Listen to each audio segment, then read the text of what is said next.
रुक करेंगे अगली बड़ी खबर की और बड़ी जानकारी आ रही है वो आपको बता दें। तो बड़ी खबर बड़ी जानकारी इस बीच आ रही है। दिल्ली में बीजेपी कोर ग्रुप की अहम बैठक। जी हां, दिल्ली में बीजेपी कोर ग्रुप की बैठक जेपी नड्डा की अध्यक्षता में बैठक जो है वो होने जा रही है। इस वक्त की बड़ी खबर आपको बता रहे हैं। बैठक में गृह मंत्री अमित शाह भी मौजूद रहेंगे। जो जानकारी आ रही है, महत्वपूर्ण जानकारी आपको यहां पर दे रहे हैं। तो बीजेपी कोर ग्रुप की बैठक दिल्ली में होने जा रही है। हरियाणा समेत कई राज्यों पर चर्चा होगी आगामी चुनावों को लेकर। आज शाम करीब 5 बजे ये बैठक होगी। स्पर्श शर्मा संवाददाता हमारे साथ जुड़ गए हैं ज्यादा जानकारी के साथ। स्पर्श, दिल्ली में आज बीजेपी कोर ग्रुप की बैठक, अहम बैठक होने जा रही है। क्या कुछ जानकारी, क्या कुछ चर्चा विशेष रहेगी इस बैठक में? देखिए, दिल्ली में बीजेपी मुख्यालय में बीजेपी कोर ग्रुप की बैठक 5 बजे से शुरू होती हुई नजर आएगी। अलग अलग राज्यों को लेकर ये बैठक होती हुई नजर आएगी। हरियाणा की बात करें, उत्तर प्रदेश की बात करें या फिर अन्य राज्यों की बात करें, उनको लेकर लगातार बैठकें जो है देखने को मिलती हुई नजर आएगी। बीजेपी के राष्ट्रीय अध्यक्ष जेपी नड्डा इस बैठक में रहेंगे। गृह मंत्री अमित शाह इस बैठक में देखने को मिलते हुए नजर आएंगे।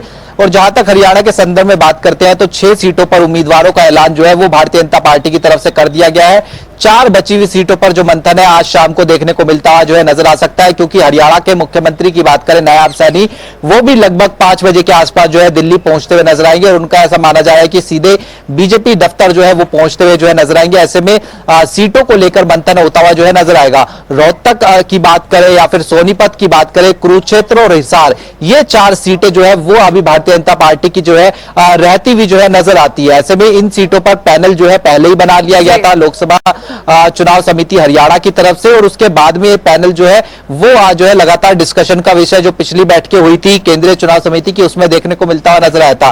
तो ऐसे में आज बीजेपी कोर ग्रुप की बैठक है और आज जो है आखिरी मंथन देखने को मिलता हुआ नजर आएगा।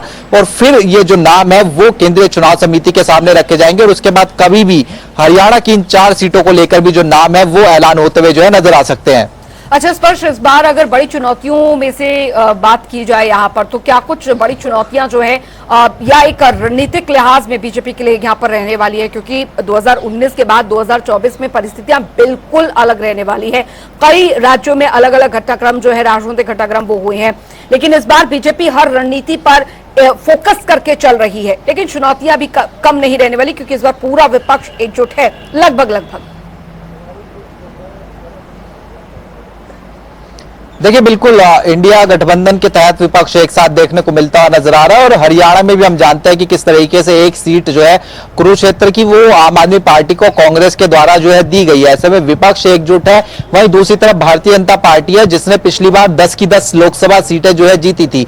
ऐसे में इस बार भी प्रदर्शन दोहराने की जो उम्मीद है वो भारतीय जनता पार्टी करती हुई नजर आ रही है। और इसलिए हमने देखा कि जो पिछली लोकसभा चुनाव की सूची जारी होती हुई नजर आई थी, उसमें जो कुछ जो लोकसभा के सांसद थे उनकी टिकट जो है कटती हुई जो है नजर आई थी। कुछ लोगों को टिकट दी गई थी जो है इलाके से मजबूत देखने को मिलते हुए नजर आते हैं। मसलन सुनीता दुग्गल की टिकट कटती हुई नजर आई, वहां से अशोक तंवर को जो है टिकट दी गई सिरसा से।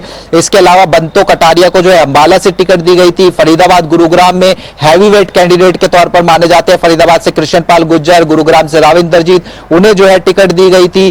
भिवानी महेंद्रगढ़ से है चौधरी धर्मवीर सिंह, उनको जो है टिकट दी गई थी।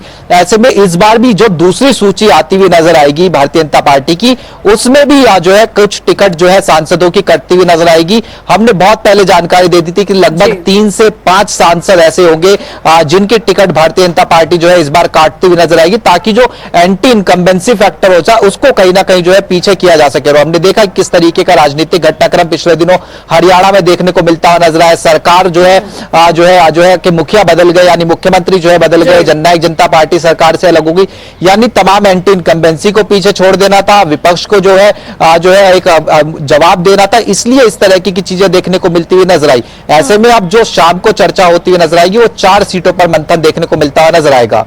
बिल्कुल स्पष्ट। लेकिन लोकसभा चुनाव के साथ कई राज्यों में क्योंकि उपचुनाव भी होने हैं, तो ये लिहाज से हर चर्चा जो है वो काफी महत्वपूर्ण रहने वाली है। खैर, आप इस खबर पर नजर बनाए रखें, हम आपसे आगे भी अपडेट लेते रहेंगे। बहुत बहुत शुक्रिया स्पर्श शर्मा इस तमाम जानकारी के लिए। खबर